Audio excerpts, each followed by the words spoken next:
Hey y'all, this is Sergeant Dan. Got another knife review for you. Today I've got the Spyderco Yojimbo 2. This one is in the new Blade HQ exclusive configuration. It's got the natural G10 and black blade and CPM M4 steel. Alright, so let's do as usual. Start out with some good size comparisons. We'll start out with the Spyderco Paramilitary 2 here. And how about the Benchmade Bug Out? So, as you can see, it's it's about the same length as the Bug Out. Might have just a little bit on it, but not much, and it is a little bit shorter than the Paramilitary 2 there. So, yeah, I mean, it's a decent sized knife. So let's get into some of the specifications, get that stuff knocked out of the way so we can get into the review. As I said, it's natural G10, CPM M4 steel, made in USA, so they're Golden, Colorado, USA earth, which, as I've said, that's a huge plus with knives for me being made in the US. Has full steel liners. They don't have any skeletonization or nothing like that. It's a Wharncliffe style blade. Pocket clip is 4-way carry, so this one can be tip down, right hand, left hand, tip up, right hand, left hand. So any way you want it, that's the way you can have it. Only issue with lefties is that compression lock's still there for mainly for righties. So there's the locking mechanism. It's a compression lock. Let's see. Cutting edge is 2.95 inches, so your total cutting edge here is just under 3 inches. Overall length is 7.5 inches. I think that's about it, y'all. So let's get into the review. I got this knife a couple weeks ago, I think, roughly a couple of weeks ago, and have been carrying it a whole lot since then. I wouldn't say non-stop. It hasn't been the only thing I've carried, but I've certainly carried it a good bit. The design of this knife, it's designed by this guy named Michael Janich. I don't know how to pronounce his last name, but it's designed to be a fighting knife, but it also makes for a really good EDC. With this blade, I love this blade shape, y'all. This Wharncliffe style. I like sheep's foot, Wharncliffe. Both of those. They make great EDC blades for me, or style blades for me, in my opinion. Let's see. It's got, like I said earlier, it's got CPM M4 steel, which is an absolutely awesome steel. Very premium on that. It's a little, in my experience, it's a little hard to sharpen, but man, you don't hardly ever have to sharpen it. It takes a great edge and holds it for forever. The G10 on this is about like your typical Spyderco G10. It's fairly rough. The handle is great. It looks strange, because it starts out thick and then tapers down here and everything. But I mean, it just hand fits in it just wonderful. It's got a little jimping on the back here for your thumb. I've seen people do them like this too, which that does work. I mean, that's a pretty nice little spot to put your thumb if you want to hold it this way. Do your finger if you want to do some, precise cutting, fine cutting, stuff like that. It's just standard Spyderco pocket clip. It doesn't have like the wire clip or anything like that.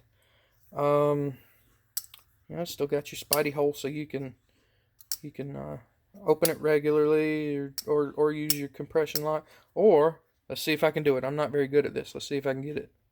Ha ha! I can Spidey flick it. I can't do that with the paramilitary twos. I don't know why, but I just can't. Um, let's see. Going back to the grip, it works in your reverse grip too. So that's really sweet. You know, for that fighting defensive purpose. The G10, it's kind of hard to see it in the video here. It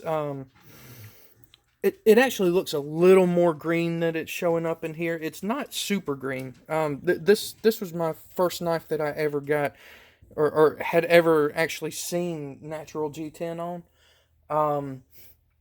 I expected it to be a little more green than it was. I mean, I wasn't expecting like green G10, but yeah. So and it actually is a little bit more than what the video's showing. But yeah, I kind of like the natural G10. It seems to me like natural G10 is something that people either love or they hate. I haven't seen too many people on middle ground with it. Cool thing about, your natural G10 is if you don't like it, you can dye it. You get you some RIT dye boiling in some water, dunk these in for however long you need, take them out, wash them off, and you've got, whatever color you want. You can do black, blue, purple, yellow, green, whatever. I mean, that's one cool thing about natural G10 is that you can do that. Yeah, I have really, really enjoyed this knife. I was excited when I got it. I've kind of wanted a Yojimbo for a while, but haven't really pulled the trigger on it. But then, a few weeks ago, or however long it was, when it's been more than that, I guess. But whenever Blade HQ announced that they were going to be doing this exclusive one, which you can go check. They don't have any more available. They don't do but so many of them. It's not like it's an ongoing, thing, but they've done this setup with a bunch of their knives. They've done them with the military, paramilitary 2, para 3, I think the Native 5, the Mannix, that might be all they've done with it so far, but and this one, of course, but they've done this setup with a bunch of their knives, and I hate it that this was my first one into it because I like it. That big, anyone that's got the whole collection of these, you got something pretty special there. Anyway, started rambling and forgot where I was going with this. Oh, I've kind of wanted a Yojimbo for a while, but haven't really pulled the trigger on one until Blade HQ announced this one, and I said, yeah, there we go. There's me an excuse. And I've loved it. I have loved it. This thing has a wicked, wicked sharp edge. It's hollow ground, so you get that sharp edge along with a good hollow grind to back it up. The point is just crazy. I mean, I don't think I've ever owned another knife that comes to a point quite like this one does. You want something that pierces, man, this thing will pierce. And it's M4 steel, so that even though that's a real fine, sharp tip, that it should be able to hold up to a lot of stuff. I wouldn't worry. I'm not going to go stabbing this into a chunk of wood or nothing like that. Okay, but I wouldn't worry with normal everyday uses and needs for a piercing tip. I wouldn't worry at all about this tip chipping or bending, breaking, nothing like that because of the steel that's on it. Let's see.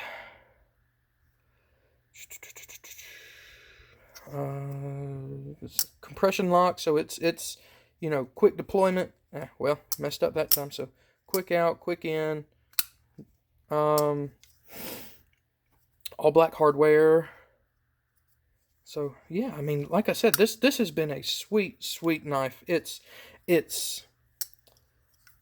you can see it's really not that big. I that was another thing I was surprised about when I first got it. I'd never actually seen a Yojimbo in person before either.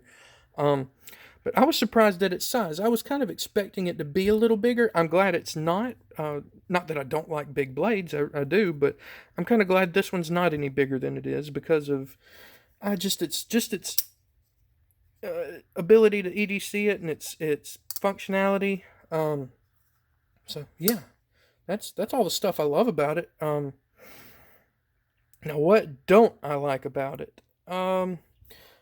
Same thing you'll see in almost every Spyderco video I do. One complaint I have about Spyderco is they don't do a sharpening choil. It doesn't seem like it'll be such a bad deal on this knife. But still, I mean, if Spyderco would just put a little sharpening choil on there, that would help when you go to resharpen a knife. I wish they would start doing that. Another minor, and that's a nitpicky complaint, okay? And that's all I have for this knife, is just nitpicky complaints. Another little nitpicky complaint is the G10. It looks great. I like that it's rough, with the idea of this being designed to be a fighting knife. Dadgum. With this being designed to be a fighting knife, you need something grippy. You need it, you need to be able to hold on to it in that kind of a situation. But this G10 is so rough.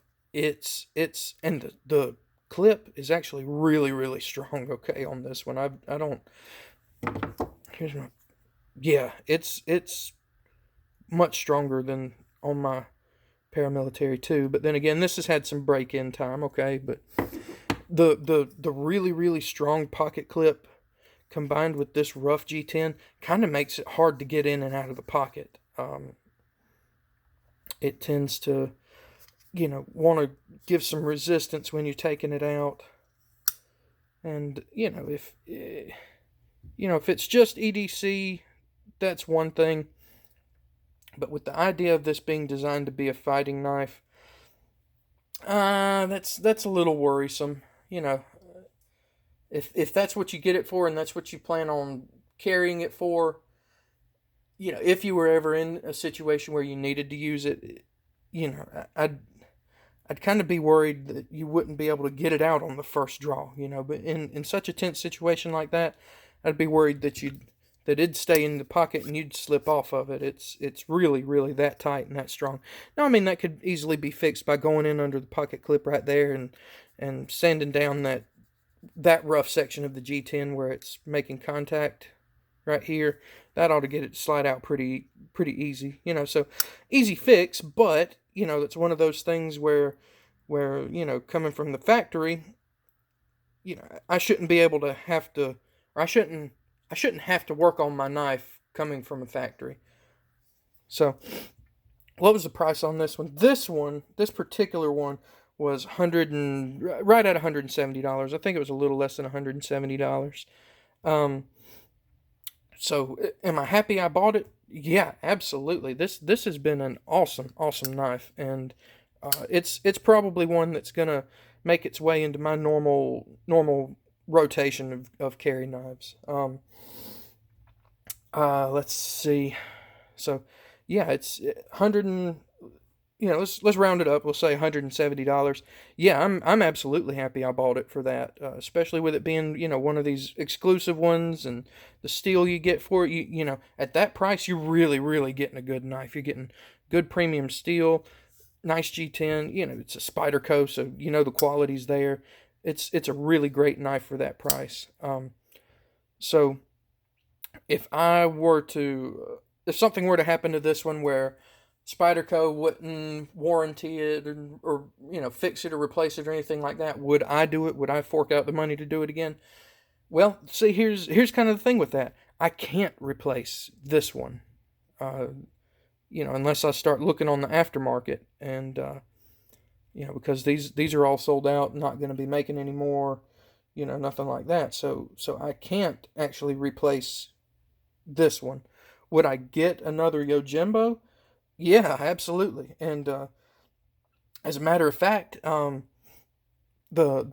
base model Yojimbo is like right around $140. So if I did have to replace this one, I could do it for less money than I bought this one. Now I'd be sad this one's gone or broken or whatever the case may be, because this was just so cool. But yeah, I would absolutely replace it. So if you're looking for, a good quality Spyderco, or something that you can use for something unique looking that you can use for EDC, or if you're someone that's wanting to get a dual purpose knife, if you haven't looked at my video talking about the roles of knives in everyday life, go check that out. I talk about, this I classify as a dual purpose knife. It was designed to be a fighting knife, but it's perfectly reasonable to be a EDC knife. So if you're looking for someone, or looking for some kind of dual purpose knife that you can use for EDC tasks, that's perfectly reasonable to do stuff like that with, but to also be, a defensive weapon if needed, here you go. Spyderco Yojimbo 2. And, for the price, the base one, $140, that's pretty darn good. I mean, you're in paramilitary 2 territory there with the price. So, yeah, I mean, it's great knife. Can't go wrong with that. Price is great. Materials are great. Even the base model, it's S30V steel, still got G10 handles. I mean, the only biggest thing is the difference in the steel. So, yeah, I'd absolutely recommend one if this is the kind of knife you're looking for. So, y'all, thanks for watching. Don't forget to like, comment, subscribe, share all my videos. Share my videos with your friends. Get them subscribing, all that great stuff. Check out my Instagram. It's at Palmetto Edge. I try and post at least one picture a day. I have this knife of the day thing going on. Sometimes if I feel like it, I'll whip out another knife and take a picture of it and everything. So, yeah, come check out my Instagram and like, comment, subscribe this video. Subscribe to my channel. Thanks, y'all. Thanks, y'all. Thanks, y'all. Have a good one.